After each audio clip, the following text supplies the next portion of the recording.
Hello everyone and welcome to another MechLord video. Today I am playing another Pendulum pile kind of deck, except it's not really a pile, it's Lunalight. So this game plan of this deck is pretty simple.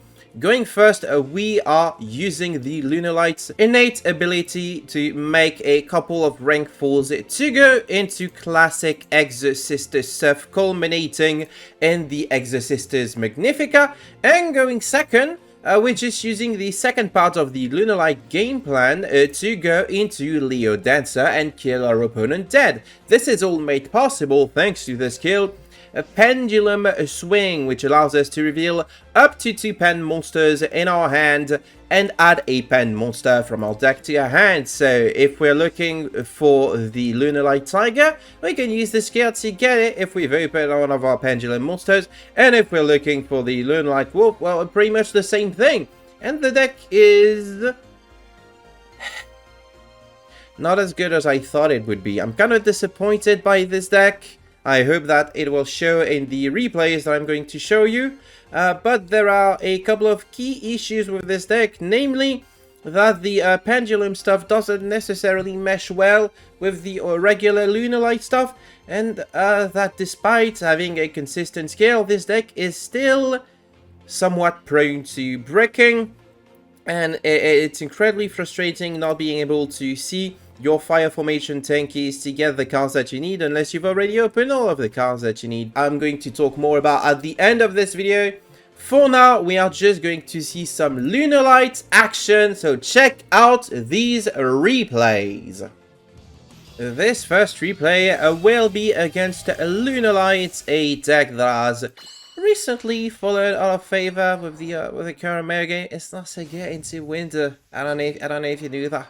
But it is an apt deck for us to face. This is kind of like an anime duel, except that I'm just not playing Lunalights, I'm playing Lunalight Exorcisters. So, activate tanky, get the Kaleido Chick, I already have the Yellow Mountain in hand, but one in the grave doesn't hurt, and then I mess up the combo because I am an idiot just returning the target to my hand without even using the effect to send a thing to the graveyard. That was not really smart, not really smart. I'm gonna get the Caspetel. Caspetel is going to get me an Eolus, and then I'm going to have to activate this skill in order to get back the second Pendulum monster that I do have. Pendulum summon that one copy of Emerald Bird because I can't pen summon something that's not a Lunalight, but I can still special summon the Exorcister Alice, bring back the Kaleido Chick with the Tiger, send a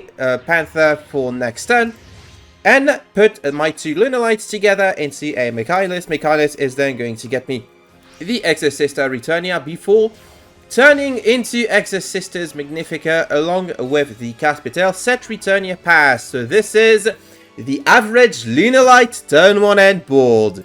2 Exorcister monsters and 1 Exorcister back row.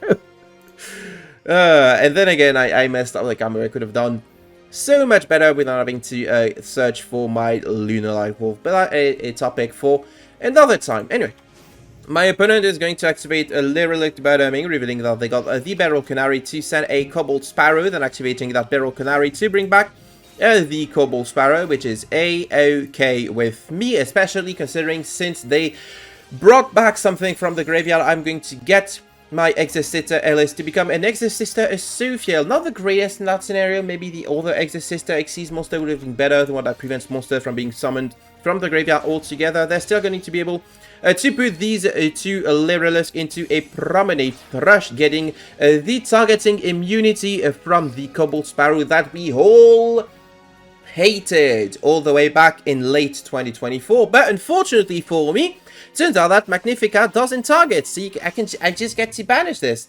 They're then going to special summon the Turquoise Warbler, use the Turquoise Warbler to try and bring back that Cobalt Sparrow, but I'm going to use the Returnia to banish both the Cobalt Sparrow from the graveyard, and since I Xyz summoned this turn, banish the Turquoise Warbler on their field, they're still going to be able to bring back a Beryl Canary, activate Swallow's Nest, at which point I'm going to tag out the Magnifica for the Michaelis.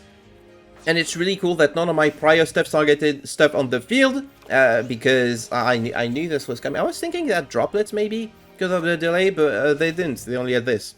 They're gonna get the Celestine Wagtail and then switch it up for a Beryl Canary. Flip the Beryl Canary, normal summon the Sapphire Swallow, which tells me that hand doesn't contain a lot of birds. And then they are finally going to go for the assembled Nightingale.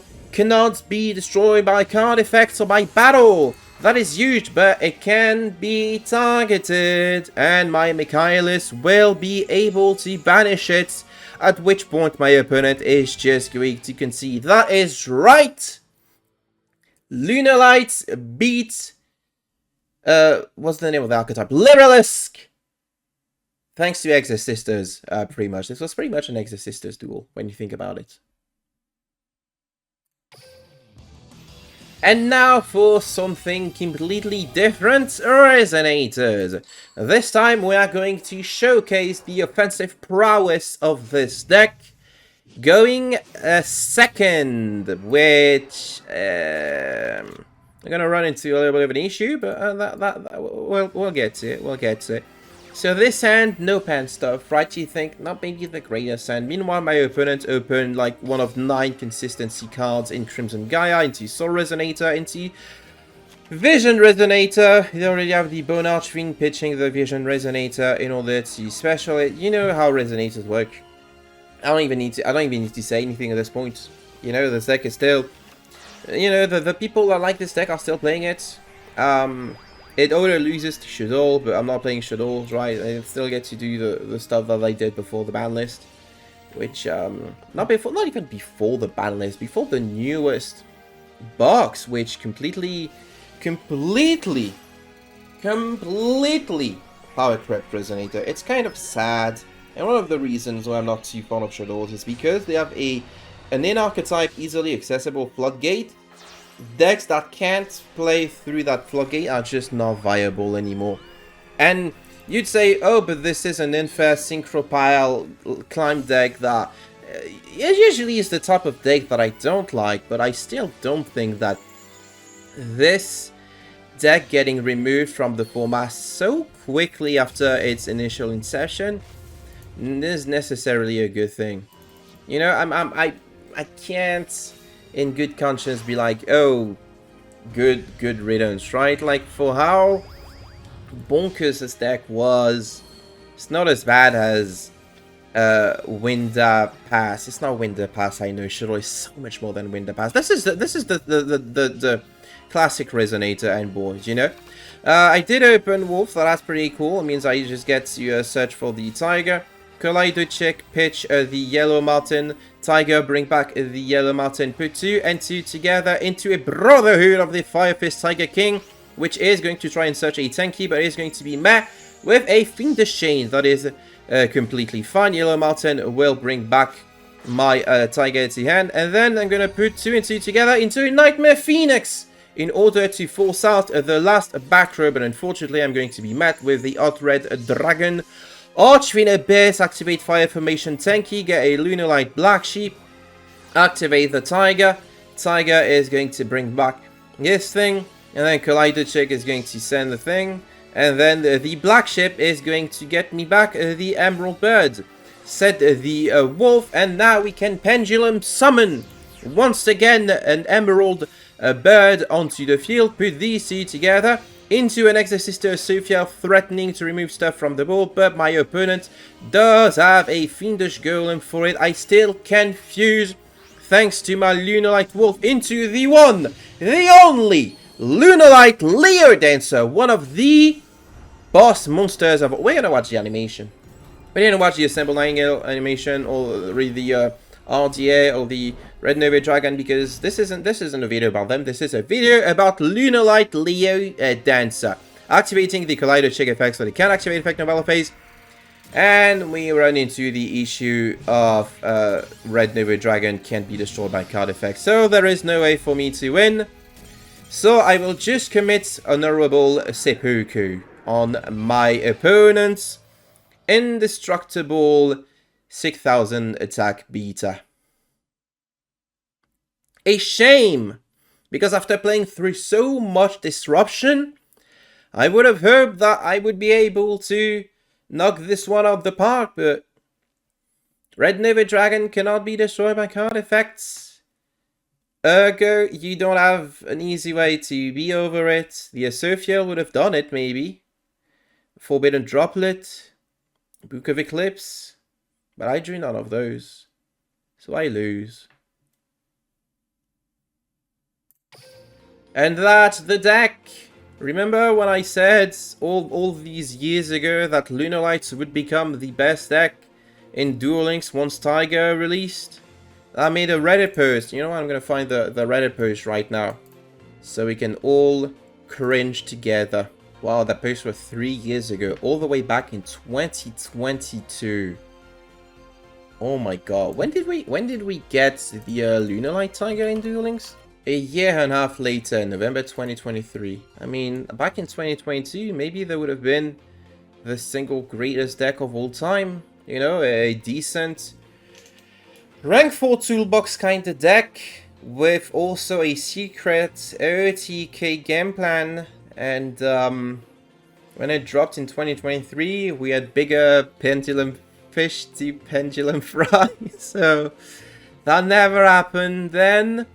And it certainly won't happen now. Hey, do you know what this deck's game plan is when facing El Shadow Winda? Open Droplet or Book of Eclipse or lose. Isn't that fun? So yeah, this deck isn't actually great, but it's kind of fun to play, provided that you open the right balance of Lunalight monsters that do stuff and Lunalight scales that allow you to do more stuff. So if you can make that happen in a game where the best consistency scale is, oh, you're searching for one scale, get the another.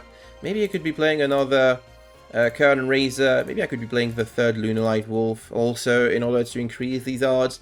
But then I'd run the risk of not seeing the more important Kaleido Chicks or Fire Aforementioned Tenkies, so it's kind of a lose-lose situation. I'm really disappointed that this deck isn't better. And that will be it for today's video. I do hope that you enjoyed it. If you did, make sure to leave a like, comment something nice, and subscribe if you haven't already. If you would like to support me further, you can check out my Ko-fi in the video description, where you can donate a small amount of money or a small amount of money every month. I forgot what the thing that I usually say is, so I just had to improvise, and I'm really good at improvising, as you can tell. I would like to thank my Ko-fi donators, whose names now appear on the screen: Dingus, Howdishboy0, Jimmy, Zinnia, Yannick, Sile, Mark Lu, Fortunello16, the Abyssactor Guru, Orc Price, and Exorcist. Thank you all for the support. The next deck I'm going to talk about is a deck that is better than I thought it was, which I guess applies to a lot of decks out there, so that's not really a clear indication of what it's gonna be, is it? Thank you for watching the video once again. Take care, everyone. I will see you all next time.